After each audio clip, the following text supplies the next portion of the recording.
मुरादाबाद के समाजवादी पार्टी के वरिष्ठ नेता संजीव यादव ने मानसरोवर पैराडाइज के मालिक पर गंभीर आरोप लगाए हैं। साथ ही उनके होटल पर भी सवालिया निशान खड़े किए हैं। इस दौरान संजीव यादव ने प्रशासनिक अधिकारियों को भी इस मामले में शिकायती पत्र दिया है।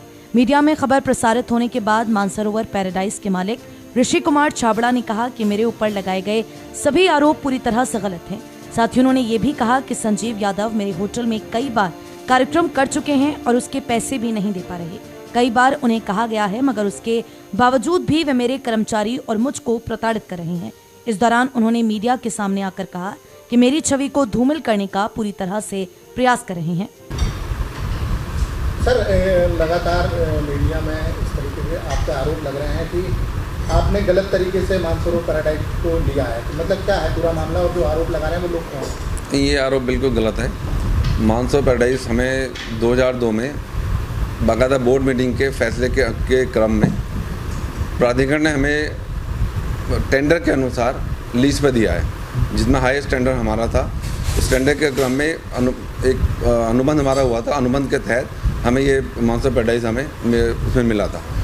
उसी क्रम में हमारे लीज हमारी रिन्यू होती है हर समय अनुसार, हर 10 साल बाद रिन्यू होती है। उसके क्रम में कुछ लोग गलत आरोप लगा रहे हैं कि हमने गलत तरीके से इसको ले लिया है, गलत तरीके निर्माण कर लिया है।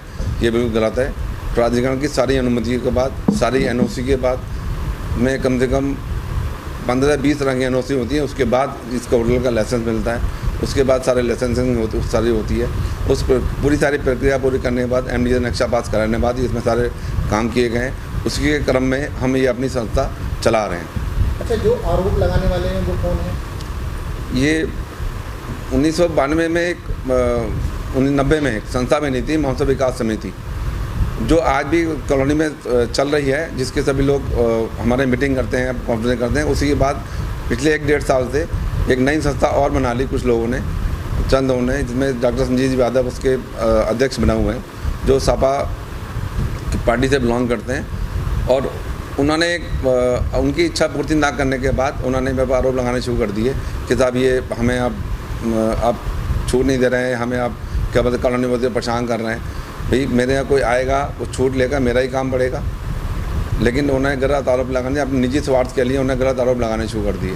मतलब क्या वजह थी जो आप पे आरोप लग रहे हैं? अब शुरू हुए, इससे पहले तो कभी नहीं हुए? इससे पहले कभी नहीं हुए।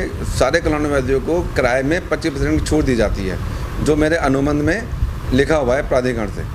कोई भी आदमी आए मेरे किराए में, चाहे मेरे हॉल का किराया हो, चाहे मेरे कमरों का किराया हो, उसे 25% छूट दी जाती है। प्लस खाने में, रेस्टोरेंट के अंदर भी 20% की छूट दी जाती है।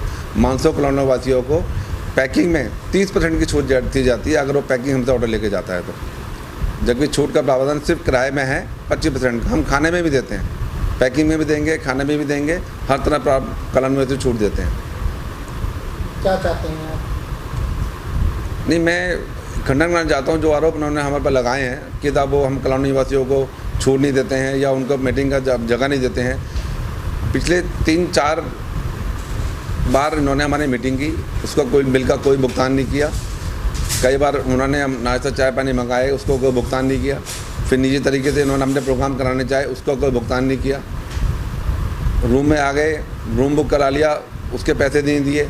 खाना खाया, उसके पैसे नहीं दिए। स्टाफ को धमकाना शुरू कर दिया। संजीव यादव जी ने अपने तरीके से स्टाफ को धमकाना शुरू कर दिया। सब रिवॉल्वर दिखा दी, साहब मैं गोली मार दूंगा। वेटर स्टाफ मेरा काम छोड़ के भाग गया। और वो तत्कालीन मैनेजर आज भी मौजूद है, जिसको उन्होंने धमकाया। और उसे आपने यहाँ जो सोसाइटी जो पुरानी है उसके सामने कोई बात रखी है? नहीं, मैंने उनके सामने बात रखी है। उनको मैंने अभी चिट्ठी लिख के दी है उनको मैंने, कि ऐसे तो ये लोग नई संस्था बनी है और मुझे परेशान कर रहे हैं, और अखबार में गलत सूचना दे के मेरी छवि खराब करने की कोशिश की जा रही है। शासन में जा रहे हैं, ये कमिश्नर के पास गए हैं, MDA में गए हैं, मेरी छवि खराब करने के उद्देश्य से। तो वहीं सपा नेता संजीव यादव ने भी ये कहा है कि मेरे ऊपर लगाए गए सभी आरोप पूरी तरह से गलत हैं और वे जनता को गुमराह कर रहे हैं। हमारी संस्था है मानसरोवर रेजिडेंट वेलफेयर एसोसिएशन जी, जिसका गठन पिछले वर्ष सितंबर में हम लोगों द्वारा किया गया है, जिसका मैं महासचिव हूँ। और आदरणीय बिना गुलाटी जो मेरे साथ बैठे हुए हैं, ये हमारे अध्यक्ष हैं। देखिए, ये एक संस्था है जो कॉलोनी हित के लिए हम लोग काम करते हैं। मानसरोवर कॉलोनी का गठन 1990 में शुरू हुआ, जो कंप्लीट लगभग जो है कॉलोनी बनकर तैयार हुई 1995 में। 1995 में कॉलोनी बनने के बाद जब इस कॉलोनी को ये बन रही थी और उसके विज्ञापन निकाले गए, इसकी कीमत निकाली गई 1500 रुपये। 1500 रुपये कीमत निकालने के बाद इसके प्लॉट नहीं बिके। उसके बाद फिर से इसका पुनः विज्ञापन दिया गया जिसकी कीमत निकाली गई 1400 रुपये। और विज्ञापन में और हाईलाइट में दिया गया कि इस कॉलोनी में आपको सामुदायिक केंद्र, तरणताल, जिम्नेजियम, बैडमिंटन और ये तमाम सुविधाएं, हॉस्पिटल, पार्क, स्कूल, ये सब एक आकर्षण थे इस कॉलोनी को लेने के। क्योंकि ये कॉलोनी पूरी तालाब में बनी हुई है तो इसको लेना नहीं चाहते। जब इन्होंने आकर्षण दिखाया हम लोगों को तो ये हमारे जो बड़े लोग थे, जो पहले वाले लोग थे, उन लोगों ने इस कॉलोनी में अपने प्लॉट किया। उन्होंने सामुदायिक केंद्र भी इसमें जो है जो प्राधिकरण है, प्राधिकरण ने एक सामुदायिक केंद्र इसमें बनाया है जिसमें हम लोगों ने, हमारी कॉलोनी के लोगों ने 2002 तक अपने होली के कार्यक्रम, अपने होली के फंक्शन, दीपावली के फंक्शन और तमाम तरीके की, किसी की शादी, किसी का बर्थडे, अनमेंटेन था लेकिन इसको जो है ऐसा था कि इसमें टेंटेज लगाकर हम लोग अपने कार्यक्रम कर लिया करते थे। 2002 में कायदा तो ये होता है कि जो सामुदायिक केंद्र होते हैं उनका संचालन वहाँ की RWAs करती हैं, रेजिडेंट वेलफेयर एसोसिएशंस। लेकिन यहाँ क्या हुआ कि यहाँ RWA का गठन नहीं किया गया, जो गठन MD के द्वारा ही कराया जाता है। MD ने RWA का गठन न कराकर यहाँ पर इसका एक टेंडर निकाला और इसे निजी हाथों में सौंप दिया। VN Vision कंपनी के नाम इसको सौंपा गया, जिसका जो है एक बहुत ही नॉमिनल दरों पर ये पूरा कम्युनिटी सेंटर, जिसकी आज कीमत लगभग जो है 70 से 80 करोड़ के बीच में है, ये पूरी कीमती प्रॉपर्टी हम लोगों की थी, जिसे हम लोगों ने की मेहनत कमाई के साथ खींचा गया था। हमने अपनी खून पसीने कमाई के साथ अपने इसमें पैसे दिए थे, उन्होंने जो है एक प्राइवेट कंपनी को सौंप दिया।